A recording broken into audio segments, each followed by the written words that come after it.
So the first thing we're going to talk about is auto case creation. So auto case creation is basically we're going to be creating a record. It doesn't actually have to be a case. So a few versions ago, Microsoft released this feature and just call it record creation. But most people still use it for case creation.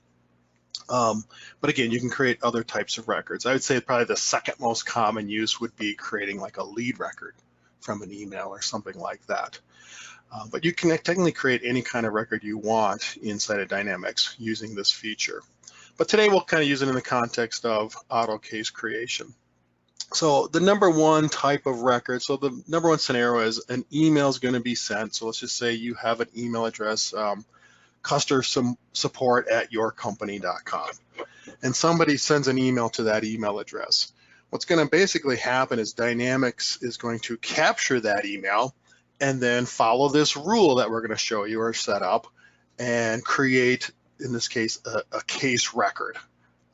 But again, it could be any kind of record. Just so you're aware, there could be other types of activities that could follow this case creation rule. So it could be an appointment, it could be a phone call, it could be a task.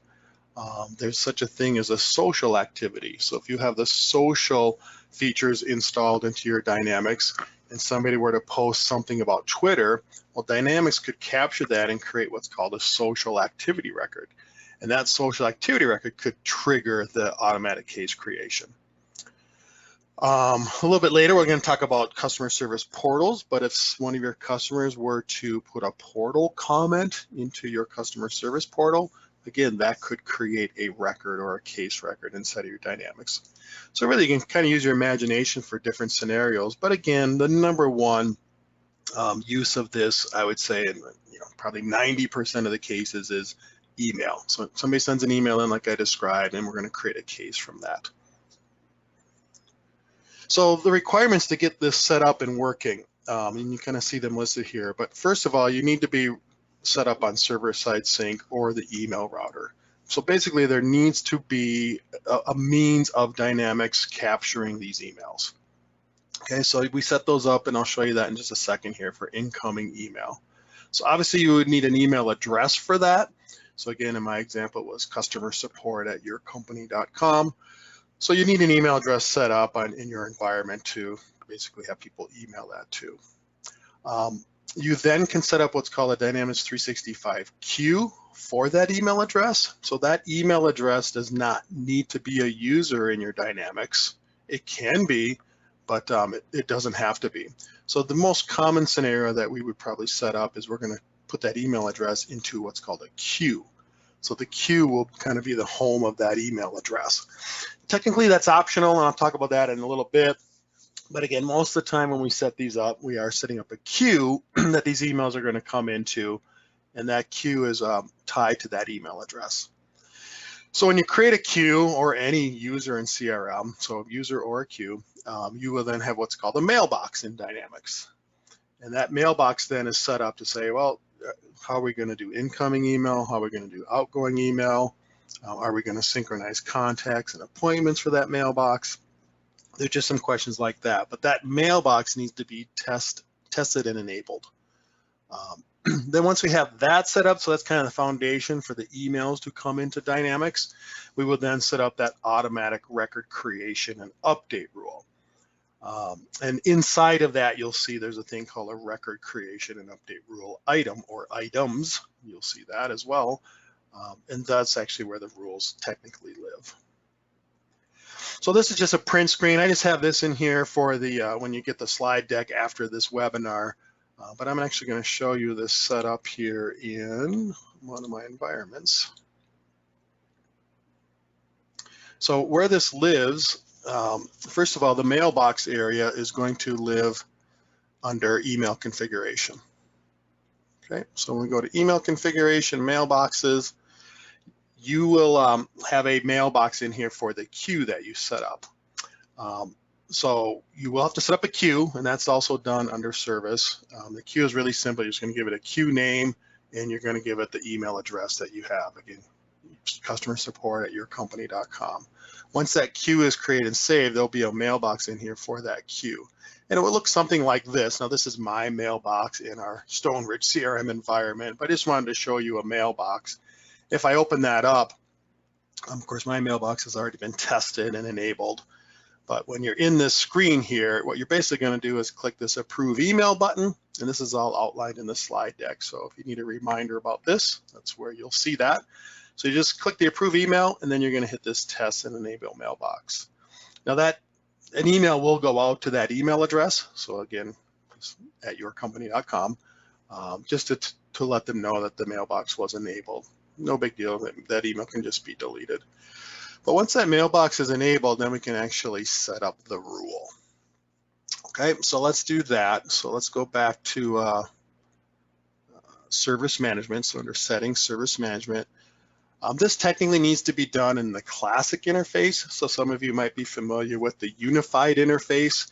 This technically needs to be done in the classic interface, but there's a way to get to this from the unified interface as well. And I can show you that in a little bit. But anyways, here it is, automatic record creation rule and updates. So under service management, right here. And when we open that up, we can have multiple rules. I will say that typically you're going to have one rule per queue.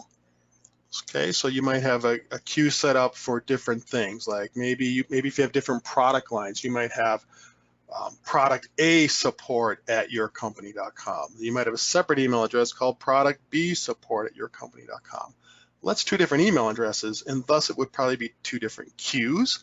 And then that means it probably be, well, it will mean two different mailboxes that you'll have to test and enable. But then you probably would technically have two rules to create those cases for each of those scenarios. We're just going to look at one rule here. We're just going to look at this example here. So this rule is actually an active one, so I'm not going to be able to edit it here, but just talk about a couple of the things that go into setting up the rule. So you're just going to give it a rule name, the record source type. So in this case, it's an email, but remember there's different activity types that could create a record. So remember the social activity. It was an example that we talked about a minute ago. But this one's going to be an email. What queue is it for? So again, I set up a queue called CRM support, and there's an email address tied to that. Now, if we left that blank, so this is not a required field. If we left that blank, what we're basically saying is any email that's going to come into our CRM is going to try and follow this rule.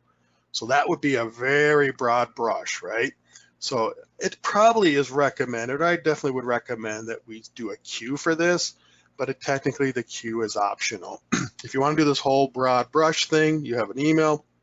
Any email that comes in a CRM, no matter what it is or who it was to, it can follow this case creation rule or this record creation rule.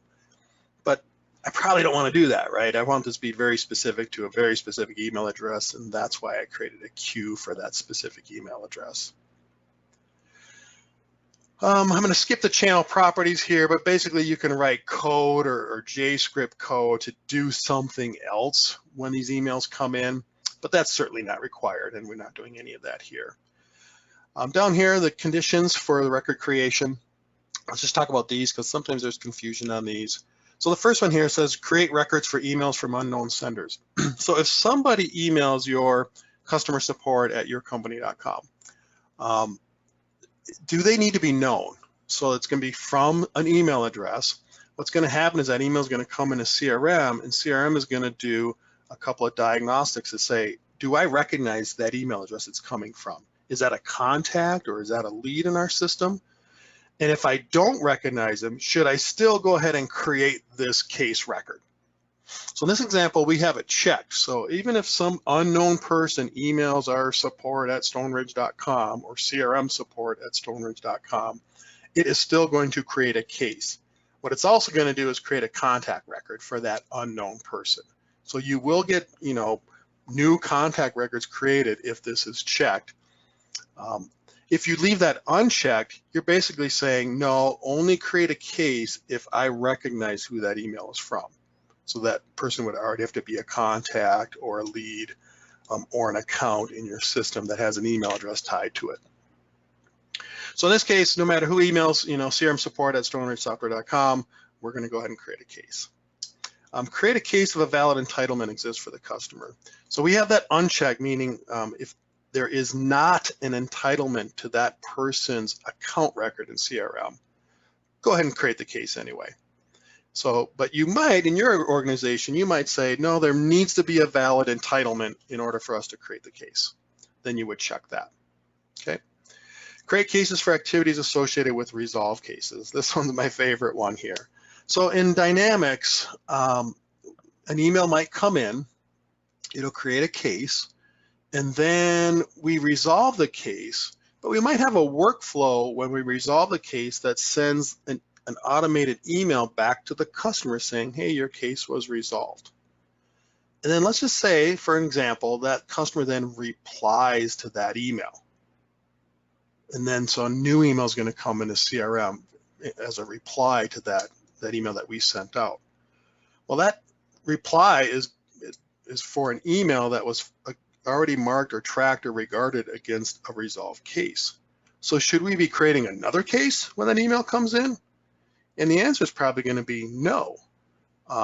So that's exactly what we have here. So create cases for activities associated with resolved cases. We're basically saying, yes, we'll do that as long as that email is 4 hours after the email that we sent the client.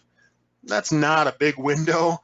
Normally you would say like probably a day or two, which that's an option in this field here. So maybe if they replied, 2 days or 7 days later, yeah, we'll go ahead and create a new case.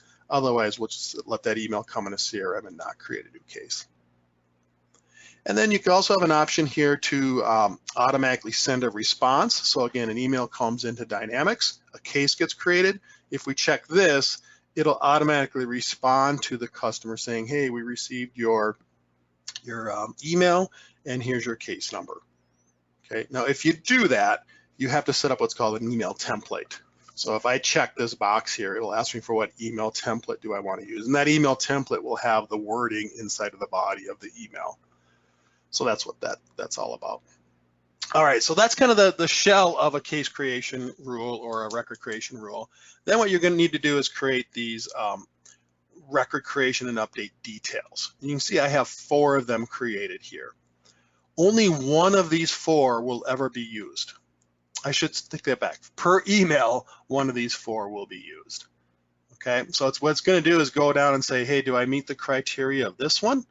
If not, I'm going to look at the next one down. If not, I'll look at the next one down. And then if this was the one that we met, it'll then use these details to create that case.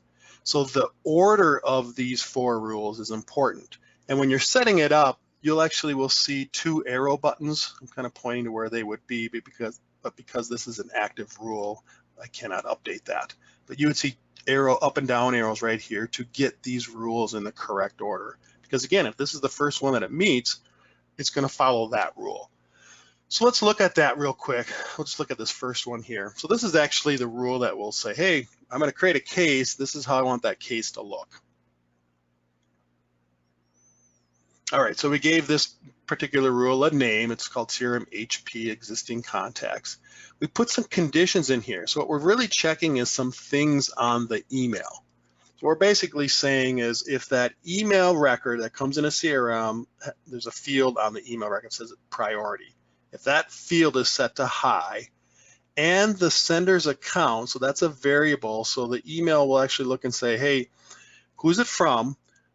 Okay, so it's somebody at somecompany.com, and that person might be a contact in our system, and that contact is associated with an account.